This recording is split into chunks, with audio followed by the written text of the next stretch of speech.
Welcome to the Health Fix podcast, where health junkies get their weekly fix of tips, tools, and techniques to have limitless energy, sharp minds, and fit physiques for life. Hey, health junkies. On this episode of the Health Fix podcast, I'm featuring two of my fellow naturopathic doctor friends from here in Wisconsin. Now, why do I want to interview some of my friends? Well, I think it's really fascinating how different naturopathic doctors practice. And these two gals are doing two different types of practices here in Wisconsin. And I really wanted to share the practice. Like, what is a naturopathic doctor? What do we do? What kind of things can we do? And the reason I wanted to do this is because I started out my practice getting started, in Colorado, where it wasn't a licensed state. And I was doing a lot of acupuncture and relying a lot on herbs and nutrition to help my patients transform their health. And then when I moved to Washington State, I could prescribe. So it was on the same level, more or less, as a primary care provider. And in Washington State, similar to other states where naturopathic doctors can prescribe, there's different levels of what we can prescribe. But in Washington State in particular, I could prescribe pretty much everything except for some stronger sleep meds, antipsychotic meds, and anti-anxiety meds, along with all of the opioids and things. So I had a pretty good scope of practice in which I could prescribe. Now, a lot of people think of a naturopathic doctor and they're like, why would you want to prescribe medication? Well, in some cases, there are needs in which we may want to, like maybe someone needs an antibiotic, maybe someone needs some hormones, maybe someone needs, an antidepressant. Like there are many reasons, right? And I could argue different directions for both of them. But something I learned when I came back here to Wisconsin and practice here now, as well as in Washington State, I had to go back to my roots of what is a naturopathic doctor and what else can I do? Because practicing in Washington State, it almost felt like I was a traditional doctor quite a lot of the time. And so first and foremost, what is a naturopathic doctor? Well, we study the same as a medical doctor, but what we don't have is we don't have extra training in emergency medicine, and we don't have the training in a lot of the interventions that one would think of extensively with medication. Now, do we have a medication, like a course of pharmacology? Absolutely. Do we have immunology? Do we have all the ologies? Yes, very similar. Our difference is that we are trained over a course of a year on nutrition. And we're also trained how to, at least at Bastyr, we were trained how to cook with our whole foods. And we were taught how to make herbal medicines, herbal remedies, how to go out and find them. If you're going to wildcraft, really cool stuff. And sadly, over the course of time, as I was working in Washington State and there is the shortage of primary care doctors all over, I ended up doing a lot of medication management and working very much as a primary care provider, as in a traditional setting someone would be. And I'm not going to say I lost a lot of my naturopathic roots. I would say I kind of pushed them to the side. And, naturopathic foundational training is to try to use herbs, the least invasive option first. So nutrition, food, herbs, homeopathy, which is an herbal type of medicine where we take a small ingredient of one thing, and if it was like a large amount of that one thing, it would cause the same symptoms. So it's a like cures like kind of situation. So for example, there's an herb called apis that you could use in a little tube, Biron, B-O-I-R-O-N. It's a type of homeopathic. And if you are stung by a bee, you would sting and it hurts. This same remedy is what you can use to get rid of a bee sting. So like cures like, it's kind of cool. And so the two gals that I'm going to interview today on the podcast, the first one, Dr. Kerry Nieberdowski, she is up in Michigan. Well, technically her practice is in Niagara, Wisconsin, which is on the border of Michigan. So she is right there, between the two states. And Michigan has different licensing laws, but Wisconsin is a licensed state for naturopathic doctors. And so she's seeing a lot of folks over there in northern Wisconsin, southern part of the peninsula of Michigan, up UP. And then we have Dr. Sara Norris. She's a naturopathic doctor, and she is practicing in De Pere, Wisconsin, which is just outside of Green Bay. And she's practicing with a medical doctor. And they're doing more of a integrative clinic, but they also have aesthetics involved in the clinic. And so they're more on the functional medicine side of things. And a lot of folks will say, well, functional medicine, that's medical doctors. Well, actually, if you look at what a naturopath foundationally does, we're looking at herbs, we're looking at lifestyle, we're looking at foundational root cause kind of medicine here. We're looking at the multiple roots of what could be causing your issues, lifestyle, how you think, all those things. Technically, naturopathic doctors are functional medicine doctors. That's kind of how we were trained. So nevertheless, I find it fascinating that a lot of folks are still not 100% sure, like, what is this naturopathic doctor thing?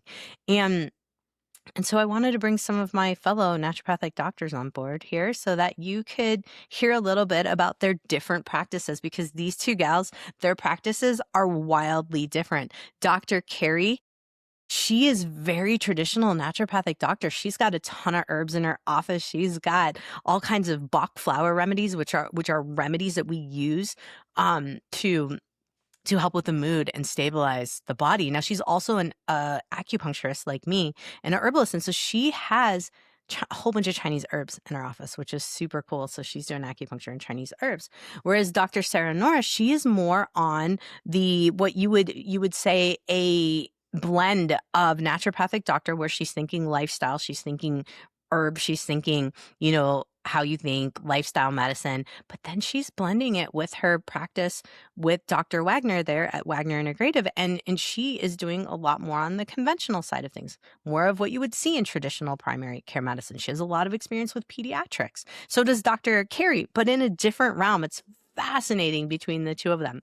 So they're going to talk all about their different practices, and just thought it'd be fun to share a little bit of my type of medicine and what really naturopathic medicine can be and look like depending on where you're practicing and what you choose to do. So let me introduce you to Dr. Kerry Nieberdowski, and then I'm going to introduce you to Dr. Sara Norris secondly. All right. Enjoy the podcast. Hey, health junkies. Welcome to another episode of the Health Fix podcast. I have a fellow naturopath and acupuncturist, a doula as we call ourselves, here with me, Dr. Kerry Nieberdowski. Welcome to the Health Fix podcast. Thanks for having me. So this is fun because I'm doing a series here of us together, just talking about what us crazy naturopaths do, but also acupuncture. Because I don't know if you've experienced this, but in Wisconsin, where both of us are, sometimes there's a little thought like, acupuncture, you do what? What kind of stuff? Oh, sure. Yeah.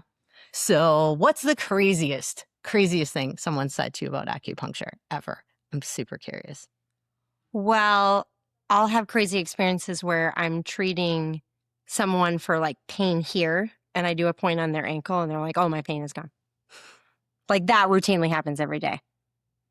And I think a lot of people don't realize that we may put needles in different places and then things will change. Or someone will be like, I feel like there's ants crawling on me. What are you doing? Right. Because everything is connected. Yes. Acupuncture is something interesting.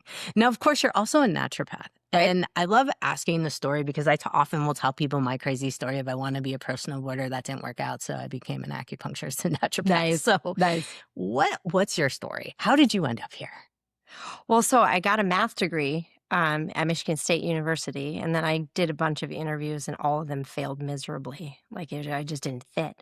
So I went out to the West Coast to visit some friends, and I fell in love with Portland as a city. Like it just felt right for me to be there, and I was just waiting for the next step, waiting for it to feel right.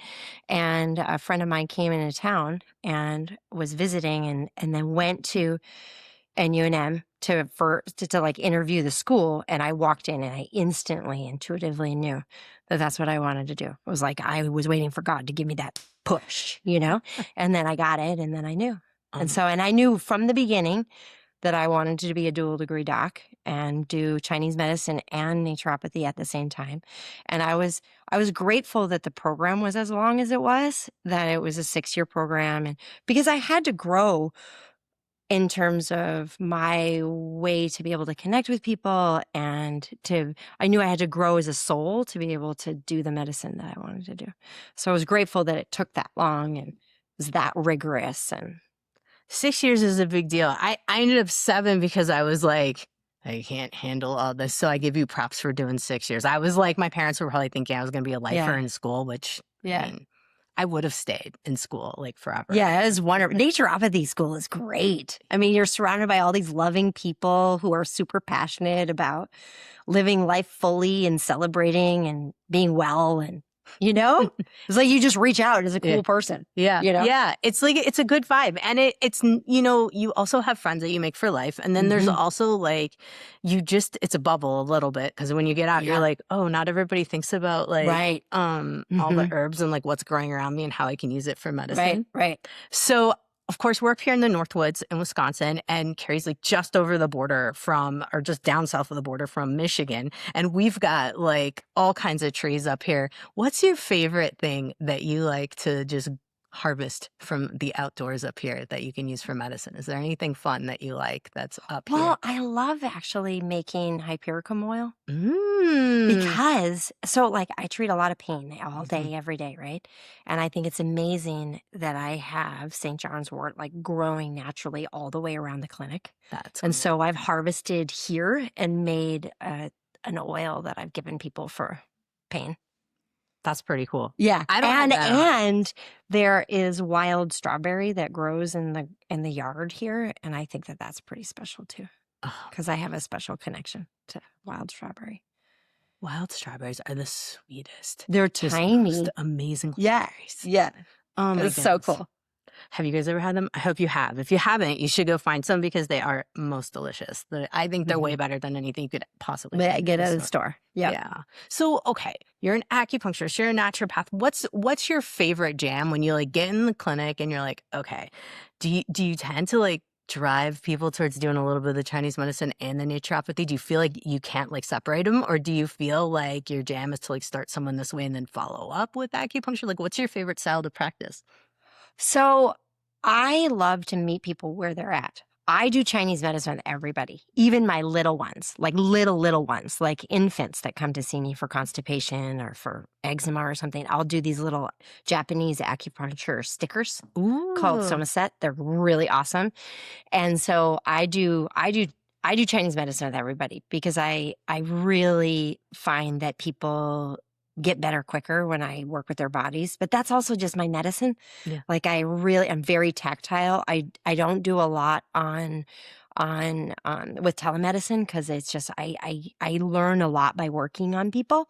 So that's just how it works for me. But then every person I see, my goal is always just to match where they're at. And so like I just take everything I've learned and all the continuing education that I've done of like, oh, we should do an organic acid test, or oh, we need to do hormonal panels because we need to know what's happening with your PCOS, like what is happening with all these levels. And so I really just blend everything that I've ever learned, and I'm hungry to always learn more and talk to other docs when things get confusing because people have very complex medical histories and complex issues, and I don't pretend that I know everything, right? And so like I just was talking with a lab yesterday about a patient's results that just didn't really match up with everything I knew, and so then I learn and grow and tailor the medicine specifically for a person, because that's what's so amazing about naturopathy, right? Like you experience this every day.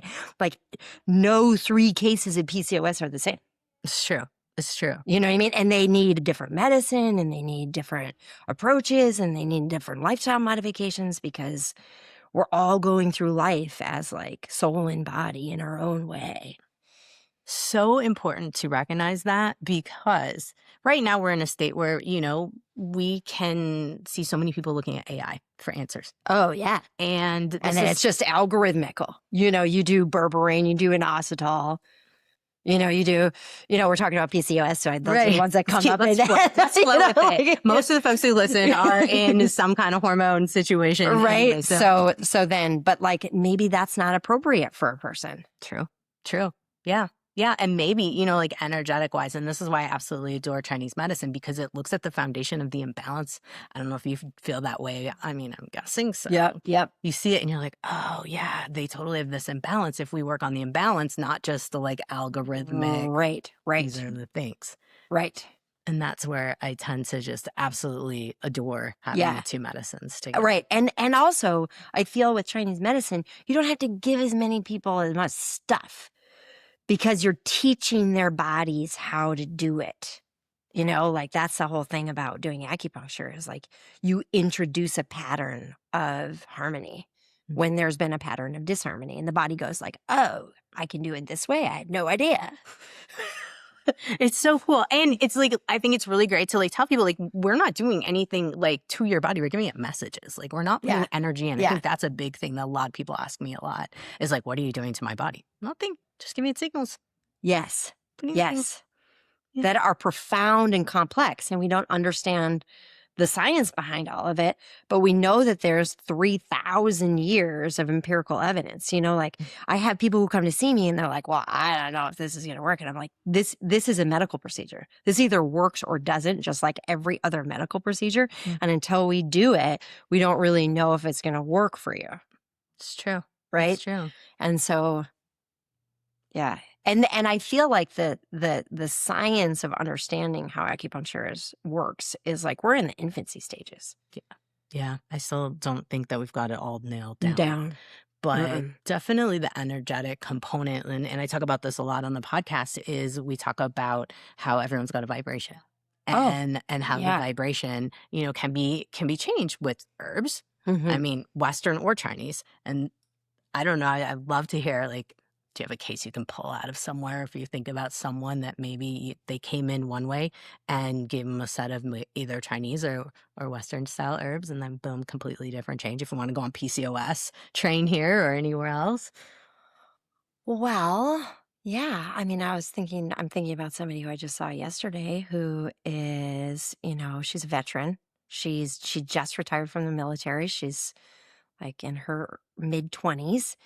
Or early 20s, actually. So she's fairly young, but that whole situation of she was living in a mold infested house in Europe, right? So we have mycotoxicity part of it. And then the military life was really hard on her, just on her nervous system. So she was crazy strung out and anxious when we started, right? And all of her hormonal imbalance. And so like between doing things to modulate her cortisol and then doing a couple of treatments that actually just settle her spirit with acupuncture, she's recalibrating. Nice. You know what I mean? She's like changing the way that she's walking through the world, where like not everything is just triggering her nervous system, right? Because that's what happens with the mycotoxicity too, is it makes you like really, on edge for a lot of people because it's a neurotoxin. So like clearing that out of her, as well as like the whole military life, clearing the military life. Lots of energy to be cleared in that department. Yes. And some of that, you can just, you can do that in one treatment, actually. Like you can shift, like if somebody has a trauma that they're really centered around and responding in life, because it's like a core agent of disharmony, we can go in there gently with love and kind of nudge it, and then it can actually just leave. That's profound when that happens. I always feel like God walks in the room and that happens. Yeah. Because it's like deep, profound healing that happens instantaneously. And you're like, wow, this actually happens. Like, and we see miracles that happen in medicine all the time. It's true. But in Western medicine, we don't talk about them. Yeah. But it's like real and happening regularly, even in a Western medical context. But, we don't, somebody just had a good outcome.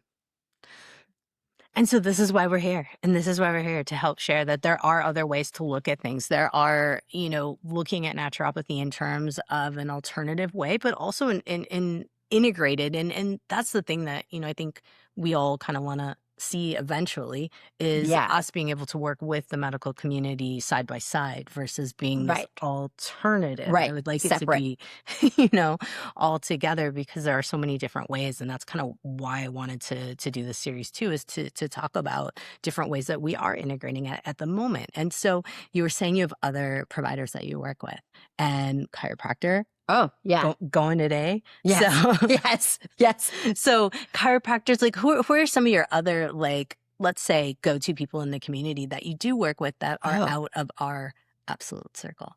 Oh, I work with most of the providers in my community. From specialists that are, our OBGYNs routinely have very good relationships with.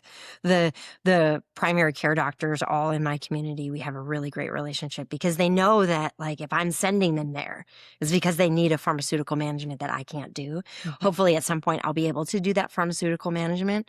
But they need a workup that's beyond, what I can do. And so there's active referral between the conventional medical community and my practice.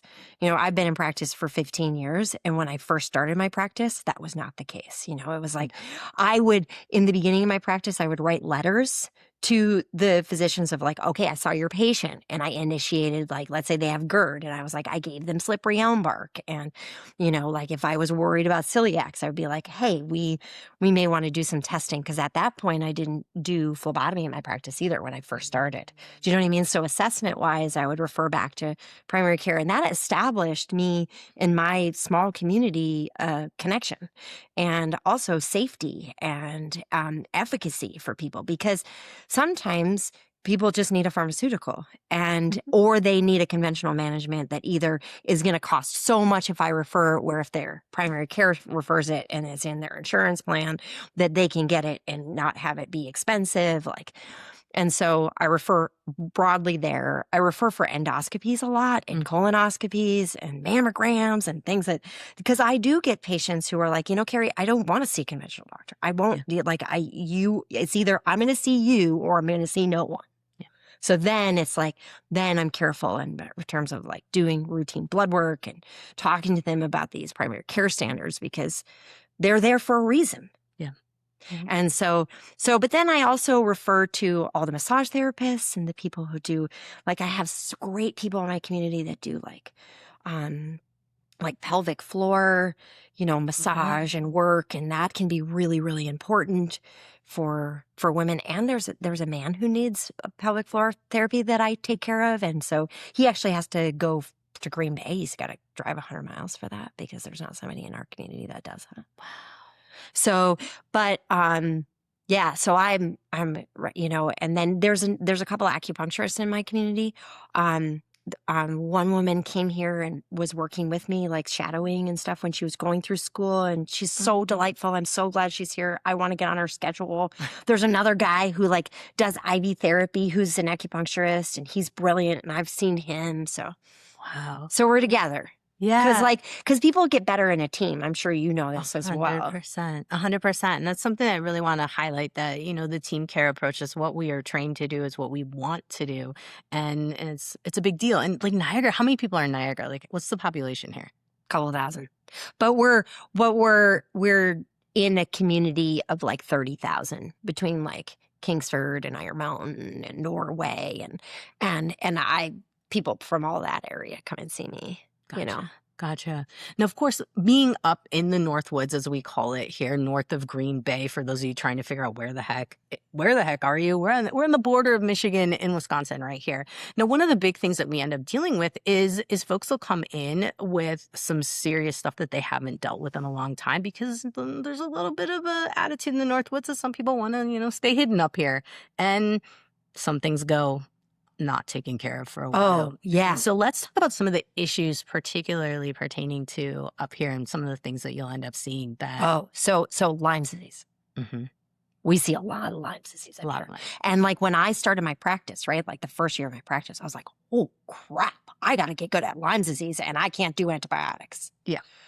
So I've gotten really some really great sea legs, and then also knowing when to refer, you know what I mean? And And when I'm not feeling comfortable, when people aren't getting better, like who do I send people to? But I treat Lyme disease every single day, because what happens is that for some people is they'll have the antibiotics maybe, but then they're not better. So then what do you do? And sometimes docs will just do more antibiotics, but sometimes that doesn't work either. So then that's where these treatments of cat's claw and AL complex and acupuncture and, Japanese knotweed and cryptoleptis and, like this All the whole things. arsenal of Lyme's specialty friends that are in the botanical realms. I just love that.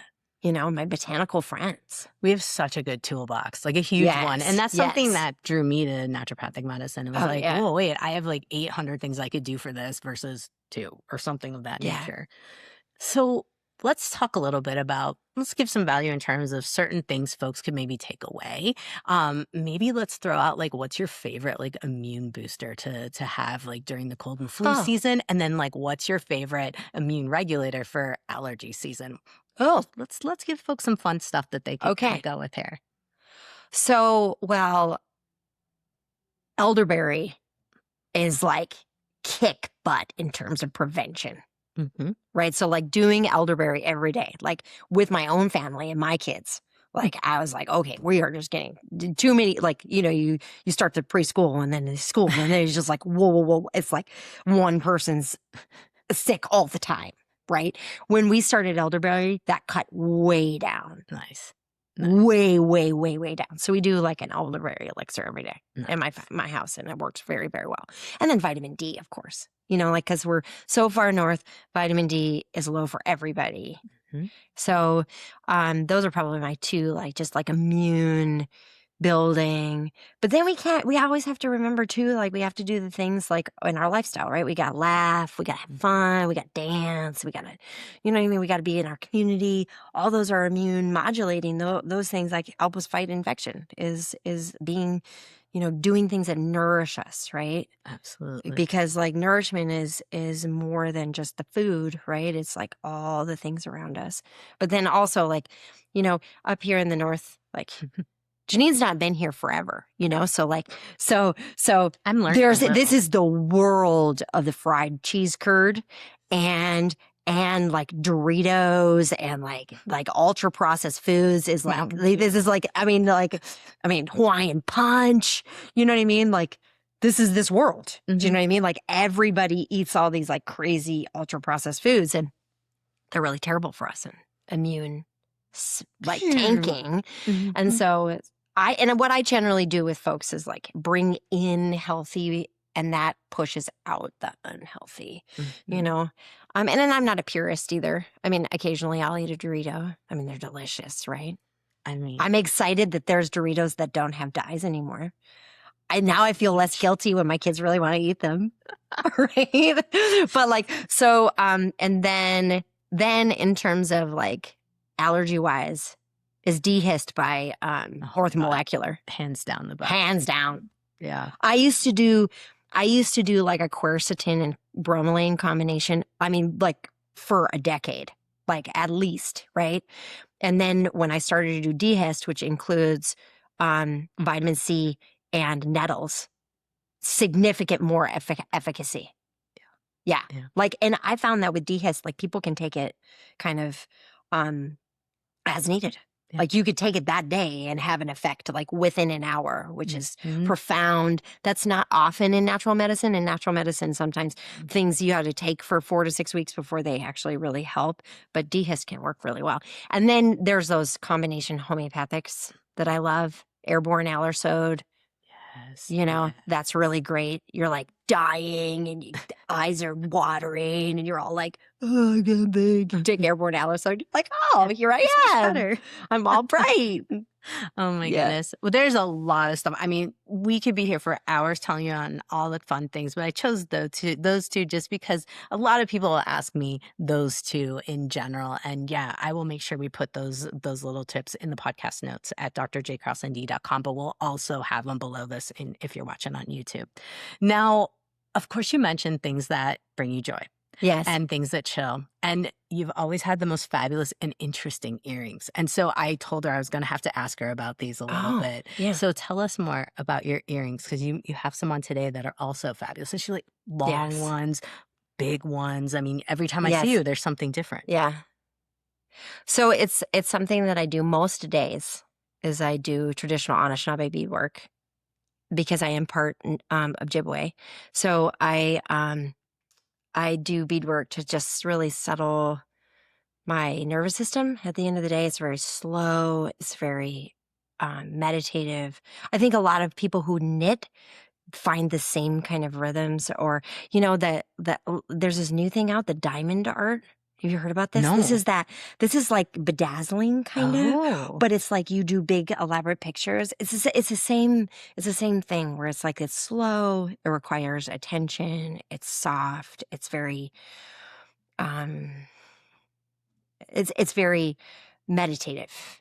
Nice. Yeah. Nice. And so if you could tell folks one thing, to take with them in terms of something for chill, sounds like something meditative, Yes. and something else that they could do no matter what that's going to no doubt help their health, what would you tell them? Breathe. Breathe. And being able to regulate your breath, you can totally change your state, right? So like, let's say you have something really scary happen. If you know how to regulate your breathing, you can actually just be centered and focused, right? Versus like, got in a fight, Because that's going to get the nervous system going, and then it's just Yep. Yeah. So like, and I taught yoga for about 15 years. I study now more martial arts, which is really fun. Tornado kicks are really fun. We may have to get her to do a little bit of that for you. What style of martial arts are you So gravitating? I study with a traditional dojo. At my sensei is Malaysian, and so we do a lot of mixed martial arts. So I do things that are taekwondo, and I do things that are judo, and I do aikido, and he teaches us all these different skill sets, and we throw each other around, and we work out really hard, and we do these really strong kicks, and you go home like a wet noodle. It's really fun. Tornado kicks. There is something to martial arts, though. Because like Tai Chi, Qigong, Yes. all of that in the center. Yeah, very centering. Even though we're talking tornado kicks and throwing people around, I mean, it still has like its place. And that's one of the things I love to talk to folks about is the breathing that comes with the practice of the martial arts and how all of those help the channels and stuff. Keeping circulation. Yeah. Absolutely love that. And it's like cross training. Mm-hmm. Do you know what I mean? Like you're working basically every muscle group. Oh my gosh. Yeah, everyone needs to think about that in terms of things. And I'm glad Tai Chi walking is kind of a thing now. I kind of find it fun, but I'm also like, what else can we do to like amplify the result for folks? So yes, you may see her doing tornado kicks somewhere in the near future, and I'm going to have to figure it out. That would be fun. Oh, Dr. Kerry, thank you so much for sitting down with me and sharing a little bit about your practice. It's so beautiful that you're here and came to be at my practice. Yeah. It's fun. Okay. All right, guys. So I'm going to put some details on Dr. Kerry in our podcast notes, but I'm going to let her tell you where you can find her online and in person here in Niagara, Wisconsin. Yeah. So what's your website? So my website is Radiant Natural Health Clinic. And I went to NUNM, which is and did a dual degree and got a doctorate in naturopathic medicine and a master's in Chinese medicine. And then I stayed on and did a year residency in primary care at NUNM. And then I've been in private practice here for 16, 17 years. This is my hometown. I practice in my hometown. And I have a very general practice. I see people of all ages and of all ailments. And I just love being with people. So good. So good. That's what I love to hear is folks that still love being with people after that many years being in practice. Oh, yeah. It's huge. It's huge. Well, thanks again for coming on. And guys, we'll have details here in the podcast notes. And if you're watching on YouTube, it'll be right down below.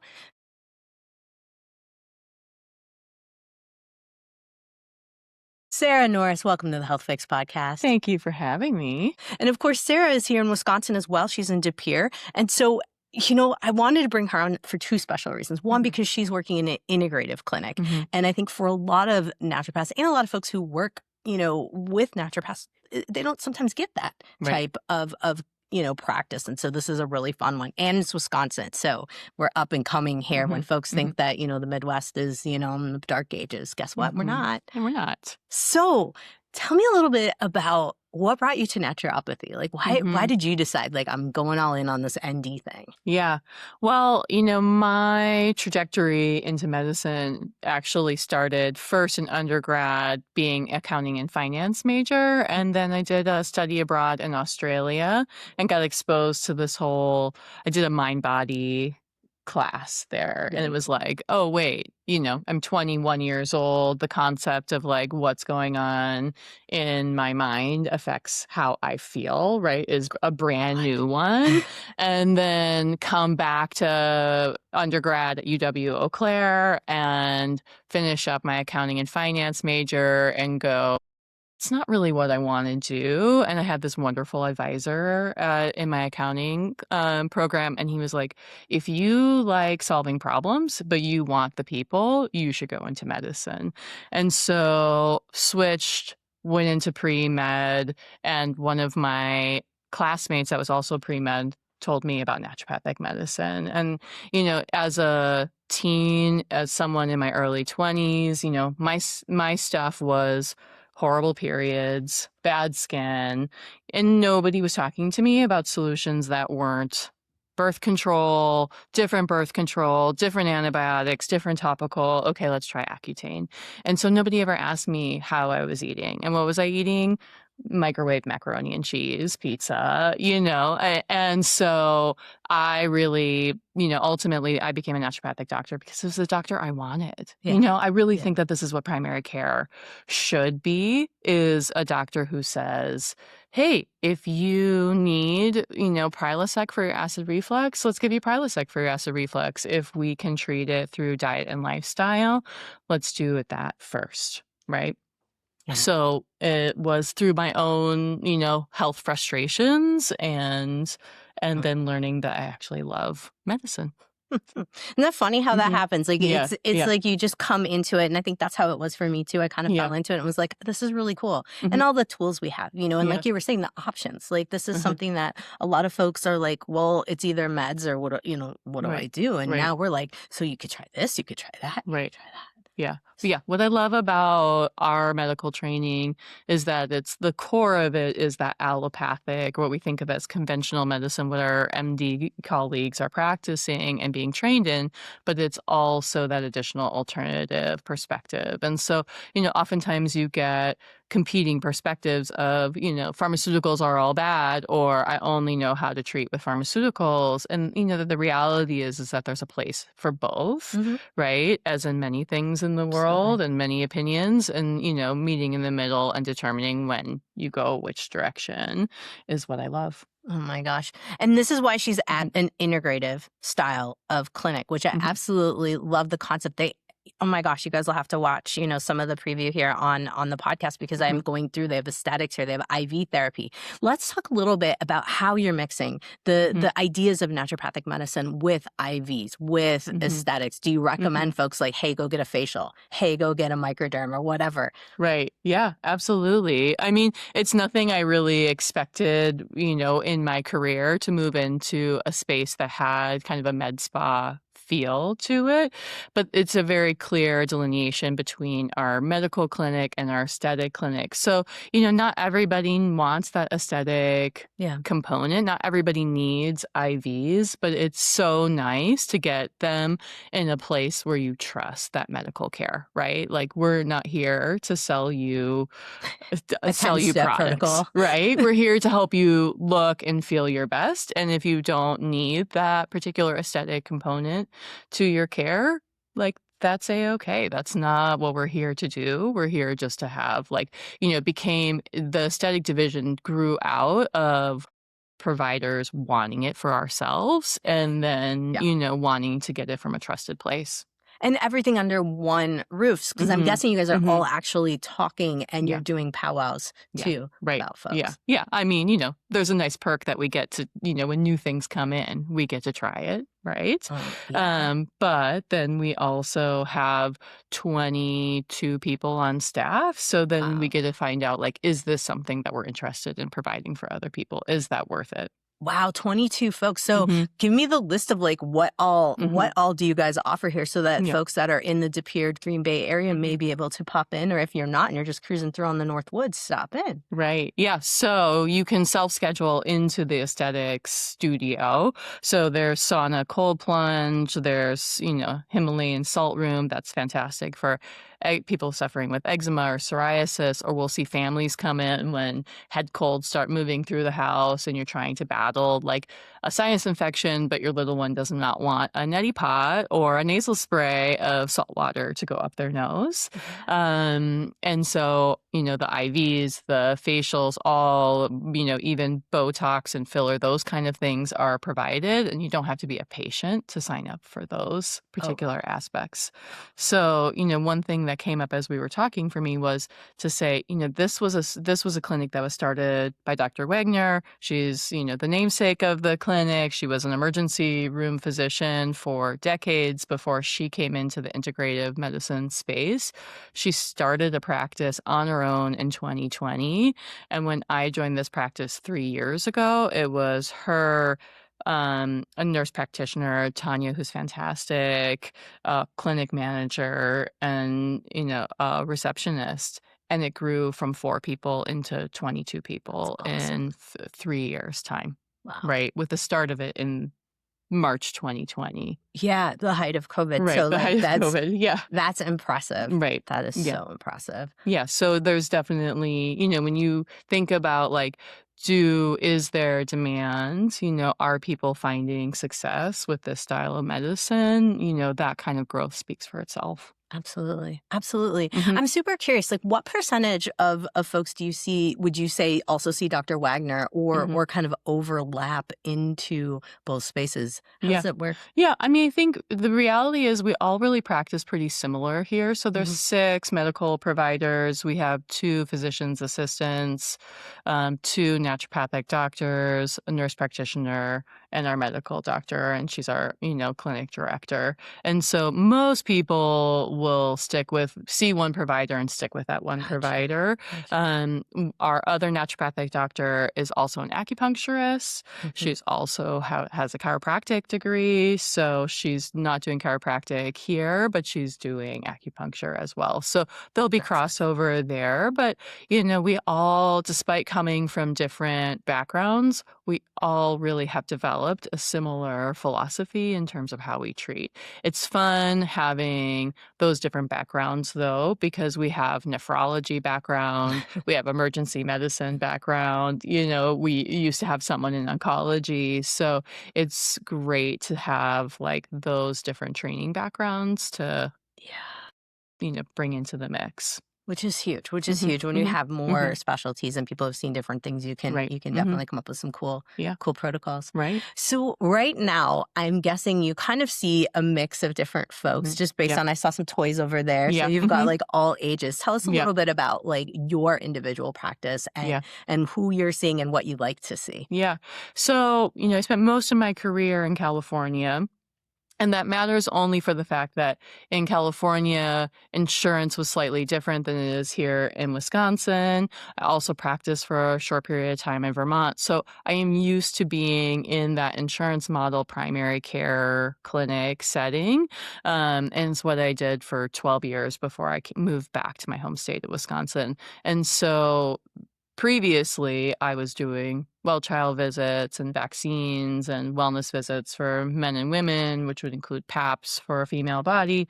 So, that pediatric side of care is something I've always loved. I don't do that well-child visit aspect anymore because we don't have on-call, an on-call number. We don't do acute appointments. We are really a clinic that's built for second opinions or people who are looking for a different style of medicine medicine than what their primary care is offering. And so I would say, probably 30% of my day is pediatrics, which is really fun. So I'm seeing kids for alternatives to ADHD medications, alternatives to SSRIs, or determining whether medications for ADHD or anxiety or depression are the appropriate next steps, or if there's alternatives to start with, or why, right? That's Yeah. kind of that's when I'm doing my best work, is determining, as an overall, like, what's the base reason for these symptoms. So eczema, psoriasis, acne, digestive disorders, those are the kind of things I see now adults and kids for, but definitely on the pediatric side. Oh, fun. Yeah, it's great. So that's, men, women, kids, those are, that's the population I see is very broad, because I'm used to being that primary care doctor and now applying it in a different lens to say, hey, let's keep your primary care within your insurance network and then come see me or someone here when you're not getting what you need. It's the perfect. I mean, that's kind of Mhm. what I found here in Yep. Wisconsin as well, just Yeah. coming from Washington State and Yeah. practicing very similar to you, minus the kids. I'm Yeah. not the kiddo specialist, Yeah. but they're adorable. Yeah. And they respond so fast Right. to natural Right. medicine. And Yeah. that's something I definitely wanted folks to kind of hear, because I Mhm. think a lot of folks keep having that like repetitive cycles to the Mhm. primary care and not Mhm. getting results Mhm. with things like Mhm. the eczema, psoriasis, ear Right. infections, Right. Yeah. those kind of things. And Mhm. so Mhm. give folks a little example of what kind of things do you tend to do with kiddos, like Mhm. homeopathy or any of the others, and Mhm. like Mhm. explain how fast, because Mhm. for parents to hear this, I think it's so important. Yeah. So, I mean, I think at the root of everybody's healthcare is nice to have. It's a privilege to have a long time with people. So an initial appointment with me or anybody here is an hour, follow-ups are a half hour. And why I start with that particular aspect is because it's important to talk about how much sleep and what you're eating and what the stressors are at home. So let's talk about anxiety as a classic example. If a adult or kid is eating sugar and carbs for breakfast, which we think about the standard American Yeah. ideas of breakfast, waffles, cereal, maybe you're lucky if it's like bacon and eggs, right? And sometimes just getting protein in for kids in the morning changes the whole trajectory on the anxiety or how they can pay attention, and then making sure that they get enough sleep. And it seems so simple, but when you're a parent and you're in it, sometimes you get lost in like these little details that it's really easy or easier to see when you're when you're given an outside perspective. Absolutely. So, right outside of the lifestyle is, will they take a pill? Will they take a tincture? So, herbs extracted and alcohol removed, and put a glycerin in so it's sweeter. There's so many things you can do. And you're right, kids respond beautifully, right? They typically respond, of course, on lower doses, one, because they're smaller, usually, than an adult. Depends on our age, but they also, they need shorter treatment times. Typically smaller doses, shorter treatment times, quicker response. So it's really great to start exposing kids to the thought of, what I eat, how I move my body, making time for sleep, like how do you figure out like what motivates them to make some of those changes for themselves? So much. I bet it's so Mhm. much fun Mhm. trying to work Mhm. with them to Mhm. see what's going to motivate them individually. Right. Yeah. Now, have you used any of these techniques on your own children, or do you feel like you had to find somebody Yeah. else to work with them on that? Yeah, yeah. I mean, my poor kids have been guinea pigs to nearly everything I've tried for other kids, basically around flavor, right? That's always the challenge with especially the 10 and under population, but even, the 43-year-old population, right? Sometimes somebody just doesn't want to take pills or can't swallow pills. Yes. And especially when we're talking about kids their flavor profile for bitter kind of starts and ends with chocolate. And, when you're taking herbs, that's, roots and leaves and stems of things that often have bitter qualities, especially when you're treating with like antibacterial herbs.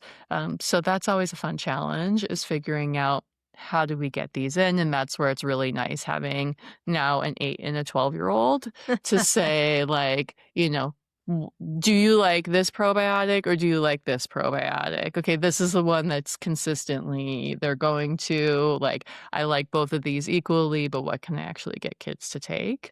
Or, let's try these different herbs to help with sleep and help you fall asleep quicker, so that when the scaries of dark show up, like, you're already moving into that like sleep cycle.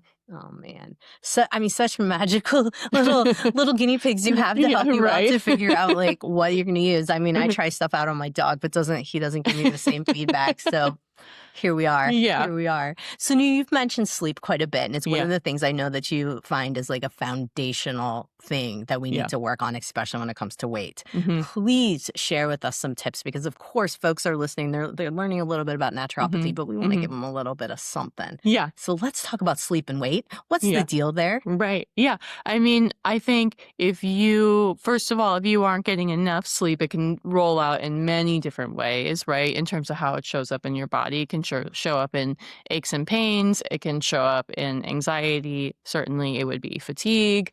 But when it comes to weight, your body, you can't lose weight if you aren't getting enough sleep, right? So what's the parameters for sleep? Well, I like to say every hour before midnight counts as 2 in terms of how it repairs your body because of those growth hormone production, right? So I'm walking down the stairs, I twist my ankle a little bit. How quickly do I repair from that twist or turn?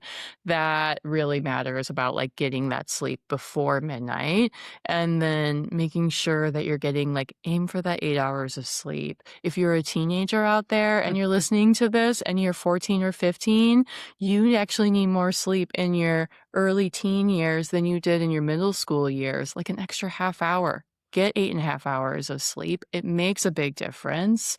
So not only is it weight, which I see, it can be important for anybody at any stage of life, right? And how does that roll out in our ability to work less hours because we have better concentration, or have a good workout at the gym, whatever your goals are, showing up for your family, showing up for yourself in terms of feeling your best.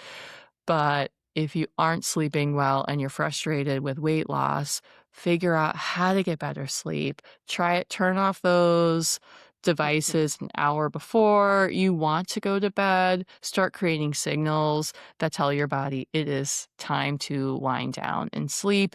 And please, no screens in bed.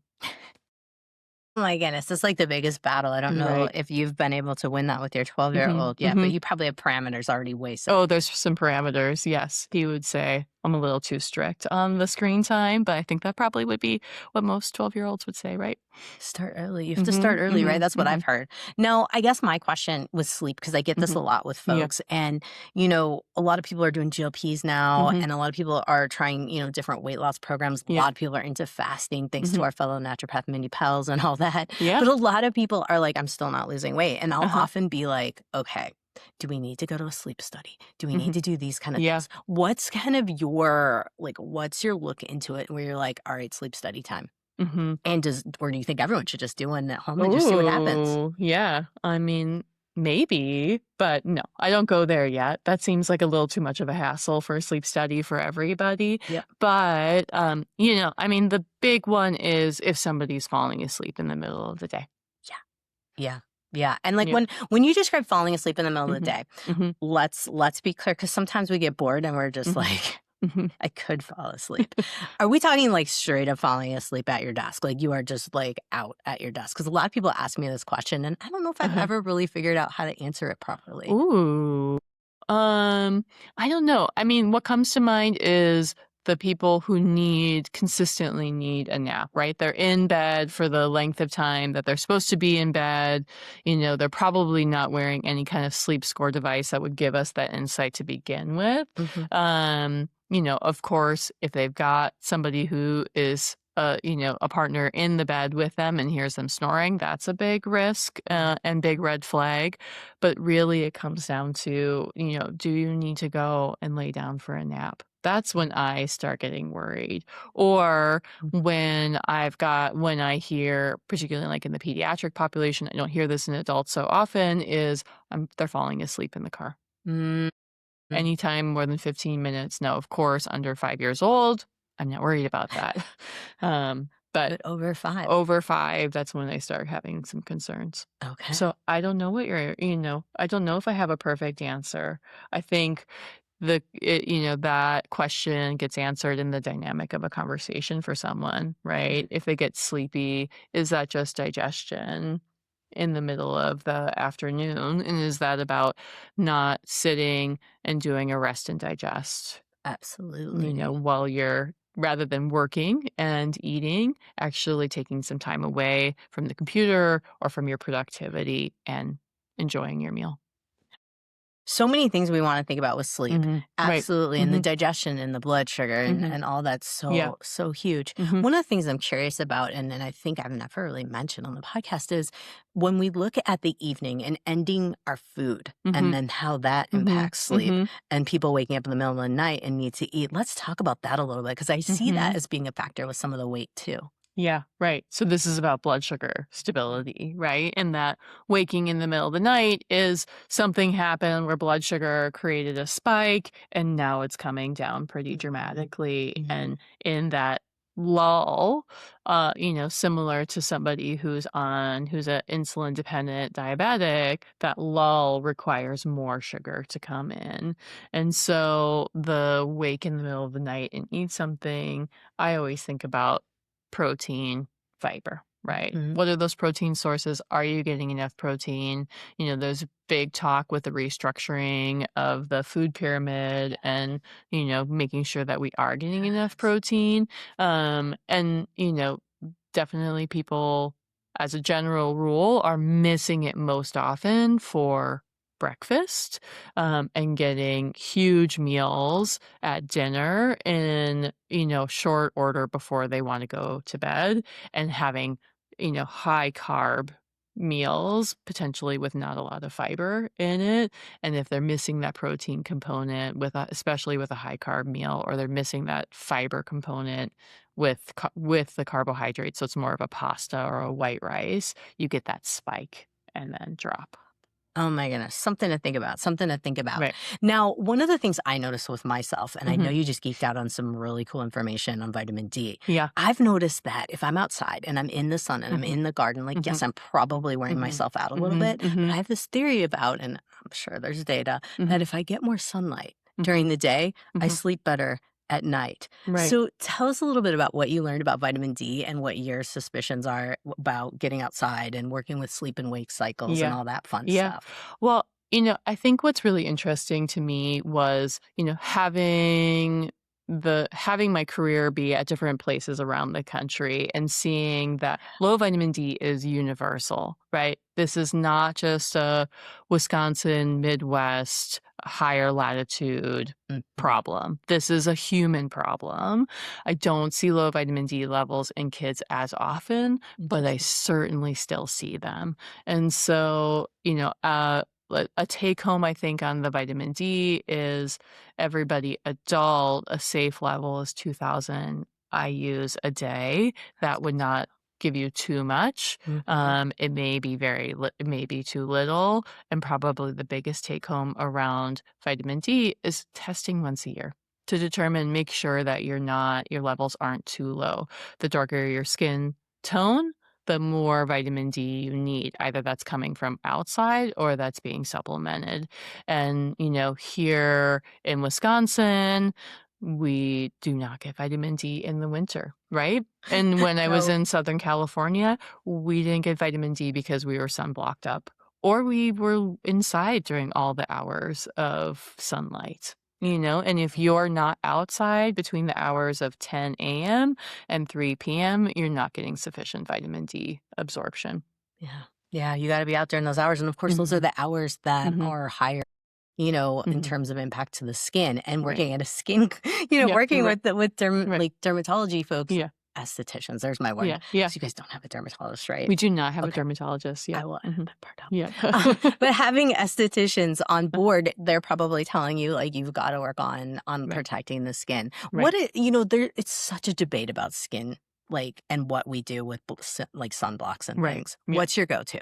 Like, what do you like to use? Ooh, I like to mix it up. I've been using the Supergoop sunscreen. I think it's called like a something sheer particular brand. Mhm. I always use like a app like Yucca or Environmental Working Group to take a Mhm. look at what's actually in those sunscreens, right? Because nobody regulates the natural, or what we call like greenwashing Yeah. of natural skincare products. So they can be as full of parabens and carcinogens and endocrine disruptors as any other product. And what's really fun about using Environmental Working Group or Yucca's apps or websites around determining if your sunscreens are a nice clean product, is that you can find things that are actually cheaper, maybe even better. They just don't have the greenwash. That's such a thing. And it's such a thing Mhm. with all of our like cleansing products, like for the Mhm. home and Right. hygiene stuff. Right. Yeah.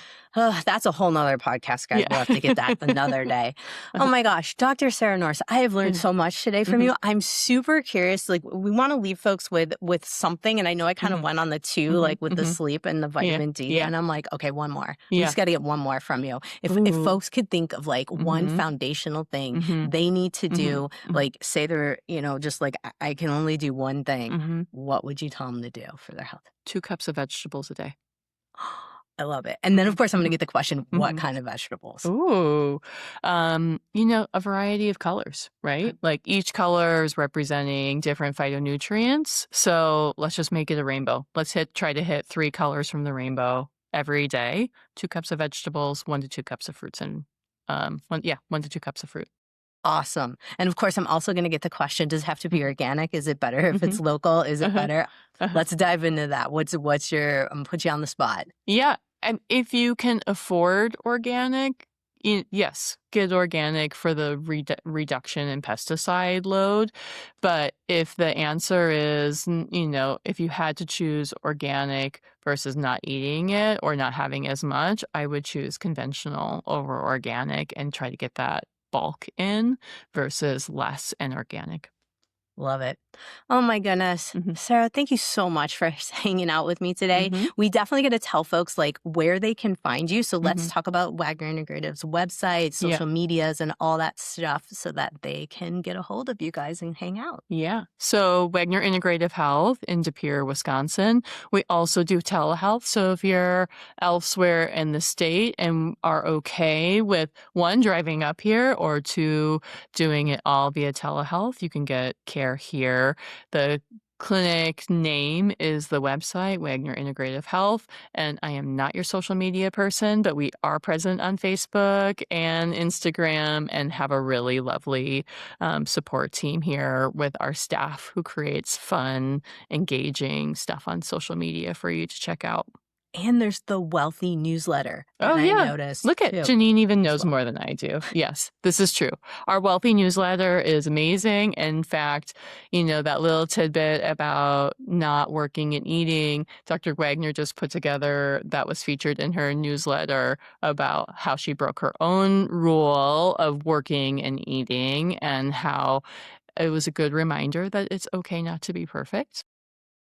And that these things are our goals, and it's important to have kind of goals and like foundational habits that help us have good health, but also it's all right to be human and not be perfect. Absolutely. And I think that is one of the best, tidbits of advice, because I think a lot of folks, when they get into the wellness space and they're so eager to feel better, they feel like that drive to be perfect is so important. And we can like stress ourselves out from that. Right. We don't want that. Right. And it's important to go, I'm not perfect, and I don't expect you to be perfect either. 100%. We're going to celebrate our imperfections. Thank you, Sara, so much for hanging out with me. Yeah. And guys, you have survived another episode of the Health Fix podcast. Have a great day, whatever you're doing. And by the way, all the notes are going to be down below if you're watching from YouTube, or they're going to be over at my website at drjkrausend.com. And if you like this series here that I've got going on with the naturopathic doctors, you can also find us over at our Wisconsin Association of Naturopathic Doctors website, and it's going to be linked below. All right, have a great day, whatever you're doing. Hey, fellow health junkie, thanks for listening to the Health Fix podcast. If you enjoyed tuning in, please help support me to get the word out about the podcast. Subscribe, rate, and review, and just get that word out. Thanks again for listening.